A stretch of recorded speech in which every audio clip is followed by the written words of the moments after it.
Hello বন্ধুরা, আসসালামু আলাইকুম। সবাই ভালো আছেন নিশ্চয়ই। রমজানুল মোবারক। ইফতারের কিছু পর্ব এবং সেই সাথে দুটো রেসিপি, সেই সাথে কিছু টিপস শেয়ার করাতে ভিডিওটি কিছুটা দীর্ঘায়িত হলো। আশা করছি ভিডিওটি আপনাদের ভালো লাগবে। ভালো লাগলে সাবস্ক্রাইব করে আমার পাশে থাকবেন। লাইক, কমেন্ট এবং শেয়ার করুন। আজকের যে দুটো মূল রেসিপি আমি শেয়ার করব তার মধ্যে দই বড়া আপনাদের অনেকেরই পছন্দ। চেষ্টা করেছি খুঁটিনাটি সব টিপস সহ রেসিপিটি শেয়ার করার জন্য।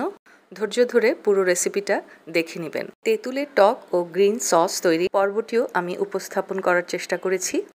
প্রথমেই মুগ ডালগুলো ব্লেন্ড করে নিব।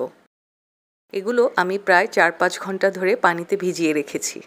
ভালো করে ধুয়ে পরিষ্কার পানিতে ওভারনাইটও ভিজিয়ে রাখতে পারেন। পেস্ট করার পর্বটি অনেকে খুব ঘন করে করেন, আমি কিছুটা পাতলা রেখেছি, তবে চেষ্টা করেছি খুব ভালো করে বিট করার জন্যে, একেবারে মিহি করে। এখানে আমি মুগ ডাল নিয়েছিলাম 1 কাপ আন্দাজ। একেবারে মিহি পেস্ট তৈরি হয়ে গেছে। এবার যে কাজটা করতে হবে একটু ধৈর্য সহকারে, হাত দিয়েও করতে পারেন অথবা আমি এখানে একটি হ্যান্ড বিটারের সাহায্য নিয়েছি। এমনভাবে বিট করতে থাকবো যাতে বাতাস ভেতরে ঢুকে খামিরটা কিছুটা ফুলে ফেপে ওঠে। এবারে তেলের কড়াইতে তেল দিয়ে দিচ্ছি। এবার ডুবো তেলে খামির থেকে চামচের সাহায্যে বড়াগুলো ভেজে নিচ্ছি।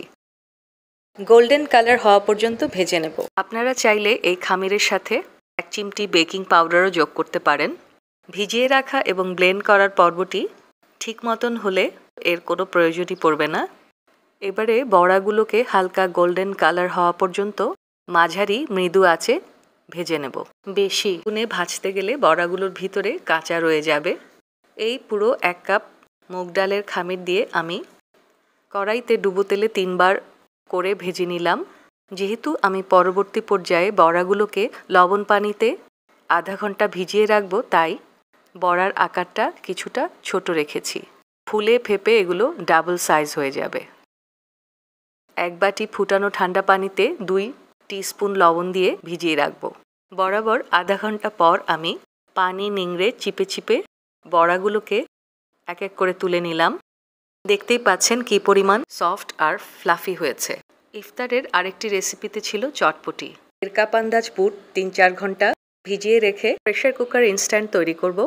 পরিমাণ মতো পানি ও 1 টিস্পুন লবণ, 1/2 টিস্পুন হলুদ, 1/2 টিস্পুন জিরে গুঁড়া, 2-3টে কাঁচামরিচ ফালি করে, সাথে আরও 2টো শুকনো লাল মরিচ দিয়ে প্রেসার কুকারে 4টে সিটি আসার পর নামিয়ে নিয়েছি। আমি এবং আমার মেয়ে দই বড়ার একান্ত ফ্যান। টক মিষ্টি ঝালে খুব একটা কষ্ট করতে হয় না। দই বড়ার এই রেসিপিটি ফলো করলে সহজেই আপনারা তৈরি করে ফেলতে পারবেন। এবার দই বড়ার যে মূল আকর্ষণ, টক দইয়ের গ্রেভিটা তৈরি করে দেখাচ্ছি।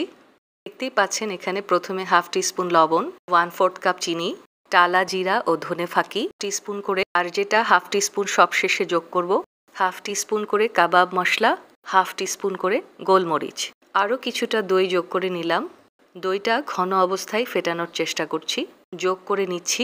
ভালো করে ফেটানোর পর কিছুটা পানি যোগ করে নিচ্ছি। গ্রেভিটা ঘন চাইলে পানি কম দিবেন। আমি এখানে 1.5 কাপ আন্দাজ পানি দিয়েছি। সাথে 2-3 চামচ তেঁতুলের টক যোগ করে নিয়েছিলাম।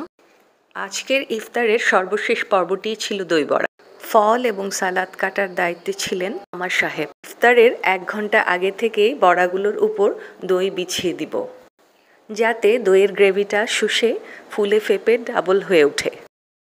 সবশেষে দই বড়ার উপর কিছুটা তেঁতুলের টক, গ্রিন সস ও ধনেপাতা ছিটিয়ে দেব। গ্রিন সসটাতে মরিচের পরিমাণ যদি বেশি হয় তাহলে পরিবেশনের সময় যে যার ইচ্ছে মতো নিয়ে নিতে পারবে। দইয়ের গুণাগুণের সাথে টক, ঝাল, মিষ্টি মিলিয়ে দুর্দান্ত এই খাবারটি তৈরি করে ফেললাম। যারা আগে থেকেই তৈরি করেন দই বড়া তারা জানাবেন আমার কি উপকরণ কম বেশি হলো, কেমন হলো, কমেন্ট সেকশনে জানাবেন। তেঁতুলের টকের ভিডিওটাও আমি ধারণ করে রেখেছিলাম। ছোটোখাটো হলেও দরকারি টিপসগুলো আপনাদের সাথে রিভাইজ করে নেবেন। তেঁতুলটা ভিজিয়ে রেখে চিপে এবার 3 টেবিল চামচের মতো চিনি, 1/2 টিস্পুন লাল মরিচ গুঁড়া ও 1/2 টিস্পুন লবণ 1 পিঞ্চ করে ধনে ও জিরে টালা গুঁড়ো যোগ করে নিচ্ছি। স্পেশাল মশলার গুঁড়াও 1 চিমটি যোগ করতে পারেন। এরই মধ্যে চটপটির ডাল প্রেসার থেকে নামিয়ে আর 5 মিনিট জাল করে নিচ্ছি। চিকেন ফ্রাইটাও আগেই রেডি করে রেখেছিলাম। চটপটিটা সেদ্ধ শেষ, এবারে বাগার দিয়ে নেব। বাগার না দিয়ে দোকানের মতো পরিবেশন করতে পারেন। এই তো তেলের মধ্যে পেঁয়াজ, পরিমাণ মতন লবণ, 1/2 টিস্পুন হলুদ, 1/2 টিস্পুন লাল মরিচ গুঁড়া, হালকা একটু কষিয়ে আলুগুলো দিয়ে দিলাম। আলুগুলো কষাতে কষাতে অন্যান্য মশলাও যোগ করে দিচ্ছি। কাবাব মশলাটা একটু বেশি করে দিলাম। মশলার পরিমাণটা অবশ্যই আপনাদের টেস্ট বাড অনুযায়ী যোগ করবেন। গুঁড়া মশলার 7 টেবিলস্পুন আদা রসুন বাটা দিয়েছিলাম। এর সাথে একটু বিট লবণ যোগ করতে পারেন। চটপটির ডালগুলো কষাতে কষাতে পরিমাণ মতো পানি যোগ করে দিচ্ছি। জাল হতে হতে এরই মাঝে পেঁয়াজগুলো ভেজে নেব। পেঁয়াজগুলো ক্রিস্পি করার জন্য হালকা মাঝারি জালে রেখে ভেজে নিচ্ছি। পেঁয়াজও ক্রিস্পি করার গোপন টিপসটাও আপনাদেরকে পরে শেয়ার করব। গ্রিন সসটা আমি আগেই তৈরি করে ফেলেছিলাম, শুধু আপনাদের জন্য ডেমো হিসাবে অল্প একটু করে দেখাচ্ছি। 1 মুঠো ধনে কুচি, 3-4টে কাঁচামরিচ, 2 ফালি রসুন। রসুনের ফ্লেভারটা যদি ভালো না লাগে স্কিপ করতে পারেন।